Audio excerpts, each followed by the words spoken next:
Ever notice how tense you feel during big storms, even when you're safe? That's not anxiety. That's your brain.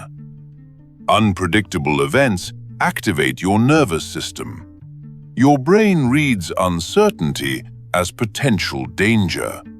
That's why you feel tense, tired, and unfocused. Storm alerts and breaking news keep resetting this stress response. Your brain doesn't calm down between alerts. It's not one storm, it's constant signals. This reaction is normal. It's your survival system doing its job. Do storms make you feel restless too? I'll explain how this drains your focus next.